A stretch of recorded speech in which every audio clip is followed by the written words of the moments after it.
Oui, merci Philippe. Comme le disait, bon, ce lieu, l'Open Innovation, pour nous, c'est très important parce que dans la vision Gene Coverage, ce qui a été important, c'est vraiment d'avoir des outils numériques et s'adapter aux enjeux de la numérisation de la biotech aujourd'hui. Et quelque part, comment est-ce qu'on peut allier, on va dire, ouverture de ces outils avec sécurisation des actifs des entreprises. Donc, quelque part, ça faisait sens, en fait, à la vision qu'on porte depuis le début. Jonathan, c'est bon. Okay. Comme je dis très souvent, généralement créer une entreprise, hein, c'est avant tout une aventure humaine. On peut pas le faire tout seul. C'est beaucoup d'étapes, 2 ans de R&D, 2 ans et demi même. Et dans toute cette aventure, on a eu aujourd'hui à s'entourer vraiment de personnes pour nous aider à créer l'entreprise. Il faut dire que Gene Coverage est né d'une initiative à l'IRT Buaster, donc merci Xavier d'être là. Et à la suite de cette initiative, en fait, on a été rapidement identifié par le Life Hub. Donc on est quasiment né ici, on a grandi ici. Pulsalis aussi qui est là, qui nous accompagne depuis le début. Et donc c'est cette slide pour montrer un peu toutes les personnes qui ont co-construit Gene Coverage durant ces 2 ans et demi. C'est très important parce que c'est aussi le sens de cette journée, de cette matinée, qui est la collaboration. Comment est-ce qu'on va initier ces discussions collaboratives autour du numérique, aussi l'Open Innovation, hein, donc l'ouverture des actifs des entreprises, pour finalement aller pérenniser de manière fiable, durable, rendre la R&D de la biotech durable.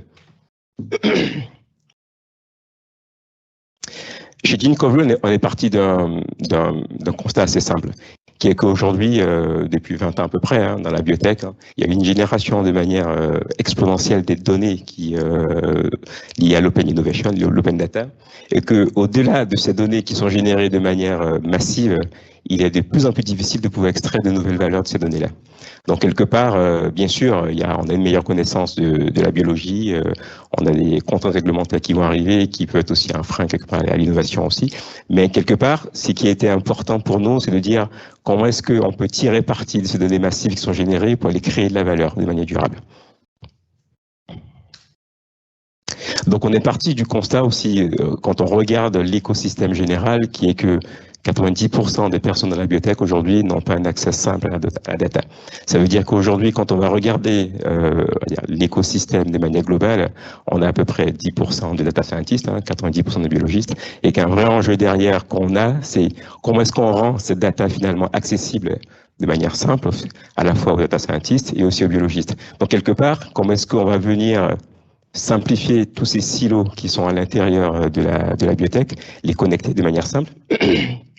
Comment est-ce qu'on va pouvoir tirer parti de ces données qui sont hétérogènes, aussi ces compétences, parce qu'au-delà des data scientists et des biologistes, il faut voir qu'à l'intérieur des biologistes, il y a beaucoup de profils très différents, il y a beaucoup d'hétérogénéité, des cliniciens, des microbiologistes, et que quelque part, c'est des habitudes qui sont différentes. Et quand on va regarder finalement tous ces outils in silico qui existent, hein, numériques, on a vraiment des outils qui sont très hétérogènes, très difficiles à prendre en main. Et ça, on l'a vécu dès le départ, durant la création de Gene Coverage, et que quelque part, on s'est dit, même si il faut faire des outils numériques, il faut aller construire ces outils pour aller accélérer la R&D, finalement, un enjeu important, c'est avoir un outil dans lequel on aura cette caractéristique soft skill, hein, comment est-ce qu'on va aller connecter de manière simple les compétences pour qu'on puisse avoir une vision collaborative de la R&D. Parce qu'au-delà finalement de la complexité de la biologie, on pense que un point important qui va jouer un rôle important dans la perte de valeur, c'est le fait que finalement, on n'a pas toute cette traçabilité, tous ces enjeux collaboratifs dans la biotech.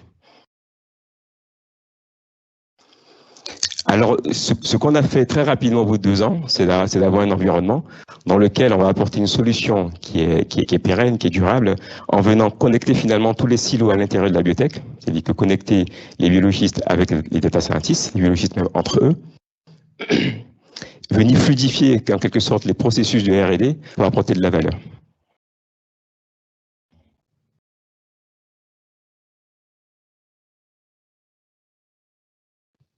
Ça marche pas. Ah oui.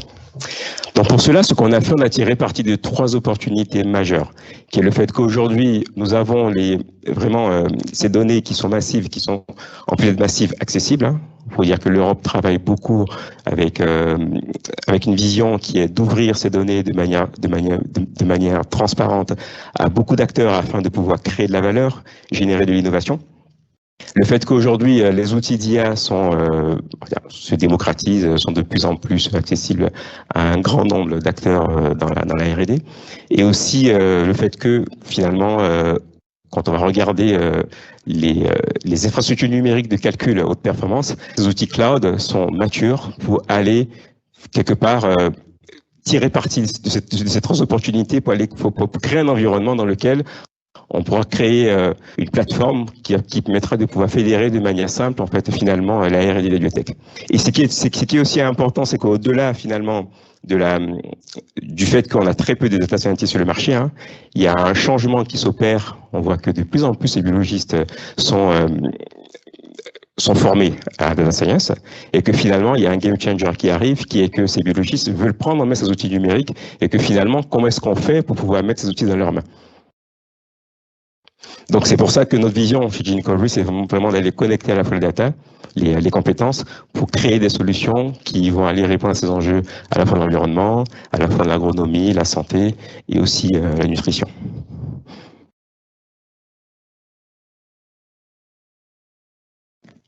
Alors qu'est-ce qu'on a fait? De manière beaucoup plus technique, plus pragmatique, on a créé un environnement dans lequel on a systématisé, on a connecté vraiment toutes les étapes qui peuvent être un frein à la numérisation d'une entreprise.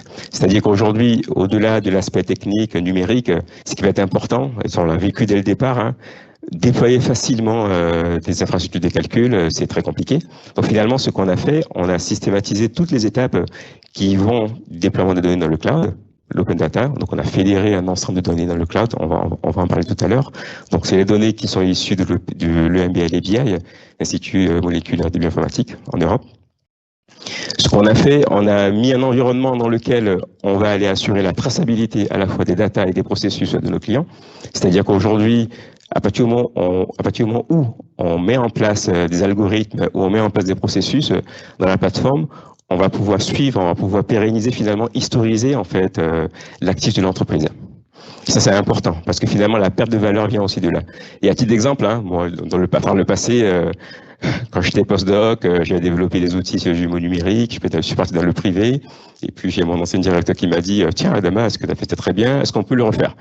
Je dis non, c'est pas possible parce que d'abord j'ai pas le temps, de deux je sais plus ce que j'ai fait, et finalement on va encore retravailler ensemble 10 ans plus tard parce que finalement c'est des choses qu'ils ont toujours voulu faire, qu'ils ne peuvent pas faire et que maintenant ils peuvent faire. Ce qui est aussi important, c'est que au-delà de cet aspect structurant pour l'entreprise, qui est très important, ce qu'on a fait, c'est que on va aller se spécialiser sur 2 axes, à la fois l'IA et ce qu'on appelle les jumeaux numériques du métabolisme cellulaire. Qu'est-ce que ça veut dire? Ça veut dire qu'on va être capable, comme je vous le disais, il y a toutes ces données qui arrivent, en particulier depuis le séquençage du génome humain, il y a ces génomes qui sont disponibles. On va aller finalement lire le génome de n'importe quel organisme, le traduire en information métabolique. Pourquoi le métabolisme?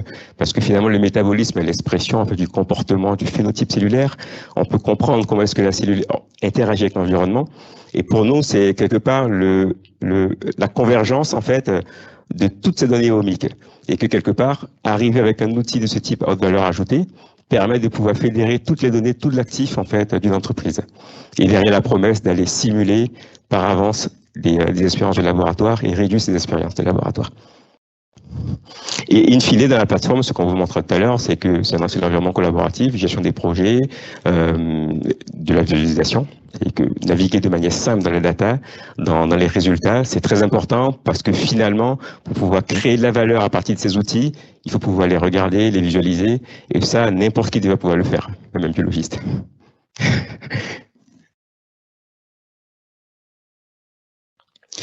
Au cours de ces 2 années, quand on a travaillé, pour la petite histoire, quand on a créé Genecovery avec cette vision de faire un environnement collaboratif, une approche très produit finalement, et pas service, qui est très différenciant par rapport à ce qui se fait aujourd'hui, beaucoup n'y croyaient pas concrètement, parce qu'on nous a dit oui, il faut faire du service, on dit oui, on peut le faire, mais beaucoup de gens le font déjà. on pense il manque finalement un environnement simple dans lequel on va pouvoir fédérer l'activité des entreprises tout en protégeant finalement l'IP de ces entreprises-là. Et ça, on n'avait pas d'outils pour cela. Donc c'est pour ça qu'on a pris le parti dès le départ, comme dirait Nelly, notre expert en communication. Vous avez construit les rails du train et maintenant que les rails sont prêts, vous pouvez construire les trains et y aller. J'aime bien cette expression. Donc on n'a plus le temps de construire l'infrastructure aujourd'hui, qui est une infrastructure multi-cloud, au sens où on peut aller interopérer Constelab, en fait, la plateforme sur n'importe quel cloud aujourd'hui, dans le monde, très facilement. Aujourd'hui, on est pleinement intégré chez OVH, on avait été chez Amazon, ça marche très bien. Et faut remercier beaucoup l'équipe, hein, les développeurs. Il y a eu beaucoup d'innovations derrière, des choses que je ne comprends même pas d'ailleurs. Et ça, c'était un vrai plus.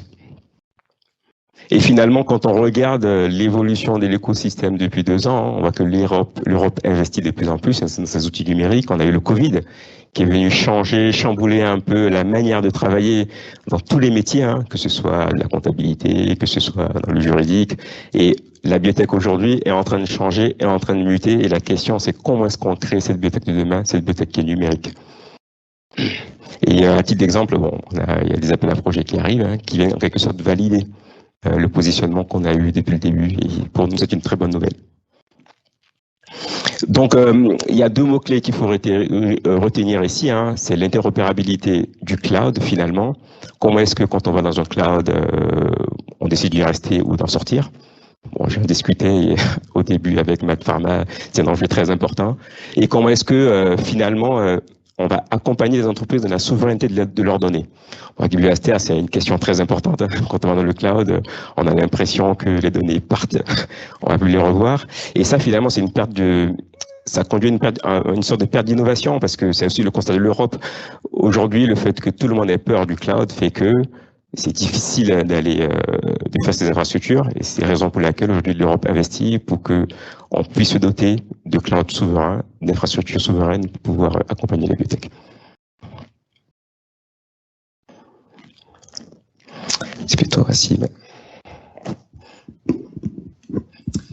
Merci Adam. Merci Adama. Donc, pour pouvoir répondre aux besoins métiers des biotech, on a commencé à intégrer dans la plateforme toute une série de technologies de pointe qu'on continue à développer. Et ça inclut notamment ce qu'on appelle les bases de données intelligentes, en fait, où on a collecté et structuré, on a commencé à collecter et structurer une partie des bases de données publiques existantes.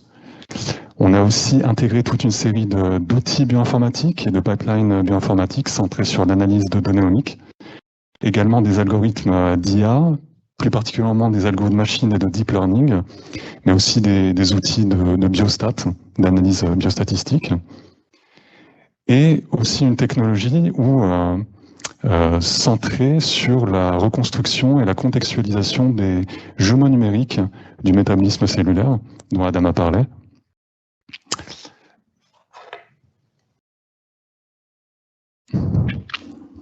Et donc ces jumeaux numériques, en fait, ce sont des copies numériques du métabolisme cellulaire.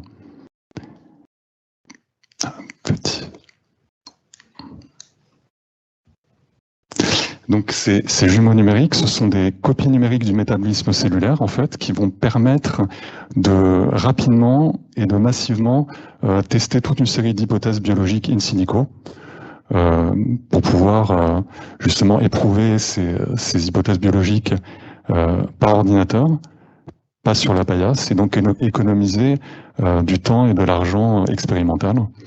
Et donc, plus concrètement, ces jumeaux numériques sont conçus à partir des bases de données publiques et des bases de données propriétaires du client, qui sont traitées à travers nos pipelines d'analyse bioinformatique et nos algos d'intelligence artificielle pour produire ces jumeaux numériques prédictifs qui vont ensuite pouvoir être utilisés pour tester toute une série d'hypothèses biologiques avec des applications en bioingénierie, en bioproduction, par exemple pour l'analyse de mécanismes d'action de médicaments ou le suivi de bioprocédés. Alors concernant le partage de la propriété intellectuelle, les jumeaux numériques qui sont issus de la plateforme appartiennent aux clients et les méthodes et algorithmes de la plateforme restent la propriété de Gencovery.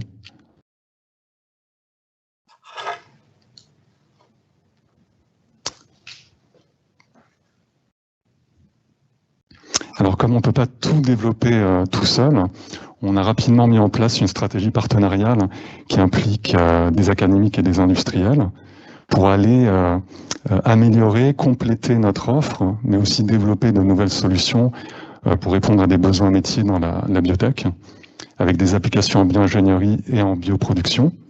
Alors, à titre d'exemple, on a un projet en cours avec Bayer qui nous permet d'éprouver nos jumeaux numériques pour aller déchiffrer des mécanismes d'action de fongicides d'intérêt pour Bayer. Et concernant le secteur de la bioproduction, il s'agit de solutions deep tech de haute valeur ajoutée qui s'inscrivent dans un temps plus long de développement. Et pour cela, pour mettre en place ces solutions, on a mis en place plusieurs partenariats, notamment un avec Pulsalis et le DAGEP sur le développement le co-développement d'une brique de contrôle des bioprocédés à l'aide des jumeaux numériques. Et donc Christine Duhart en parlera lors de la session sur les partenariats, un peu plus en détail. Et on a aussi un projet R&D dont le financement vient d'être accepté sur la génération de jumeaux numériques de nouvelle génération, justement, pour aller suivre et optimiser le design des bioprocédés. C'est un projet qui implique notamment notre partenaire historique, Bioaster, et Vincent Thomas en parlera un petit peu durant la session sur les partenariats. Et également Luigi parlera aussi de notre projet avec Bayer durant cette session. Je te repasse la main. Merci Wassim. Oui, aujourd'hui on va arriver avec une offre qui va être sur 2 volets. Donc il y a cette plateforme collaborative qu'on va venir apporter à nos clients, qui est importante, qui va venir finalement supporter de manière systématique les offres qu'on a. Donc cette plateforme Constellab. Et derrière, c'est d'arriver avec un outil de très bonne qualité, à la fois d'un point de vue traçabilité de l'information, structuration de l'information, je vais une qui sourit, dans les entreprises, et aussi, quelque part, venir aussi avoir des jumeaux numériques de très bonne qualité, des algorithmes de très bonne qualité. Pourquoi? Parce que ça ne peut pas se faire sans de la traçabilité. Donc, à titre d'exemple très simple, je donne souvent l'exemple de l'aviation moderne qui aujourd'hui est très fiable. On prend tous l'avion de manière rassurée. Pourquoi ça marche? Pas parce que techniquement on sait faire un avion, on sait le faire depuis vieux crans, c'est pas ça le problème. C'est parce que toutes les compagnies ont compris que pour que ça marche, il faut qu'on mette des boîtes noires, qu'on se mette d'accord. Quand un avion se crache, on sort les boîtes noires, on regarde ce qui s'est passé, on fait la traçabilité, on répare et on avance. Et finalement, c'est ça la R&D en fait. Donc le but n'est pas de faire juste tout le temps, mais quand c'est pas bon, pourquoi c'est pas bon, comment est-ce qu'on corrige? Et c'est un type d'exemple, Florent de chez Bayer qui nous disait, on fait des expériences il y a très longtemps, on doit en refaire de nouvelles, on ne sait pas qu'est-ce qu'on a fait il y a 20 ans, est-ce que ça va marcher, pas marcher? Et aujourd'hui avec Constellab, ça ne sera plus possible de perdre finalement l'historique, le savoir en fait, l'intelligence de l'entreprise. Pourquoi? Parce qu'on pourra garder ça, historiser ça, et finalement garder cet actif-là. C'est pour ça que c'est important pour nous, finalement, d'évangéliser l'approche de positionner de manière systématique la plateforme, mais c'est pas forcément, c'est pas obligatoire parce qu'on sait que beaucoup d'entreprises aujourd'hui ont des habitudes. Donc finalement, c'est comment est-ce qu'on les accompagne dans cette transformation numérique. Donc c'est pour ça qu'on apporte du support à très haute valeur ajoutée à nos clients. Donc quelque part, c'est les conseiller sur les choix à faire, des choix peut-être à ne pas faire, de sorte qu'ils puissent aussi faire les bons choix en fait qui leur convient. Voilà. Donc derrière, comme je disais, c'est la sécurité des données, c'est important. C'est vraiment ce qui ressort en premier. Le fait qu'on ait des plateformes qui soient disponibles 24 heures sur 24, 7 jours sur 7, ça c'est très important. C'est-à-dire que quand on veut une machine qui tourne, on la veut tout de suite. Lorsqu'il y a un incident à l'autre bout de la planète, il faut répliquer les données dans le cloud. Il faut pouvoir avoir un fort taux de résilience des données. Donc ça, on l'assure aujourd'hui. Et derrière aussi ce support, parce qu'on est quand même sur de la R&D qui n'est pas toujours simple. Et pour rebondir aussi sur ce que Wassim m'a dit, donc dans notre philosophie, on garde l'IP sur les méthodes parce que finalement ces méthodes numériques doivent supporter l'innovation de nos clients, mais ce qui est aussi très important, on ne garde jamais d'IP sur les data. Donc les data, les ressources biologiques sont la propriété de nos clients, c'est très important. C'est là-dessus qu'ils vont poser leurs brevets, c'est là-dessus qu'ils vont créer de la valeur. Et quelque part, les outils numériques sont un peu un accélérateur de cette innovation. Donc ça permet notamment de simplifier beaucoup les discussions avec ces acteurs. Donc en termes de développement, comme je disais tout à l'heure, on a eu 2 ans vraiment de... Tiens, je vais aller en arrière. On a eu 2 ans de développement très actif où on a créé vraiment l'infrastructure from scratch. Et donc, par contre, après ces 2 années, en fait, on s'est dit, bon, il faut maintenant qu'on arrive à disséminer l'outil, l'approche. Et là, aujourd'hui, on est en phase de go-to-market avec un produit qui est positionné dans le privé, avec un client qui l'utilise et qui nous fait des demandes, notamment pour pouvoir améliorer l'usage dans la plateforme, avec un besoin aussi de support. Et quelque part, pour nous, c'est un fort enjeu aussi de dissémination. Comment est-ce qu'on fait en sorte que cet outil soit utilisé par un plus grand nombre de personnes? Ça peut être des étudiants, ça peut être des académiques. Donc là-dessus, il y a toutes ces collaborations dont Wassim a parlé qui se mettent en place, qui permettent de pouvoir disséminer l'approche. Et quelque part, à l'horizon 2024, notre ambition, c'est d'être un leader aujourd'hui de la numérisation de la R&D des bibliothèques. C'est-à-dire que on va aller vers une numérisation plus globale de la R&D des bibliothèques pour qu'ils puissent créer de la valeur plus rapidement avec leurs actifs. Fédérer aussi les écosystèmes, c'est le thème de la seconde table ronde qui est très intéressant et qui fait écho avec un appel à projet qui vient de sortir, donc on va en parler. Et voilà. Donc aujourd'hui aussi, on est en phase de levée de fonds. Hein, donc on a étoffé l'équipe avec un responsable produit Customer Success, directeur, Jonathan. Et puis quelque part, c'est aller voir des investisseurs lever des fonds. Et pour ça, on a aussi accompagné des plus Alice. Et ce que vous devez retenir, bon, enfin c'est la dernière slide, et le Constant Lab, ça veut dire quoi? La vision qu'on a, c'est que demain,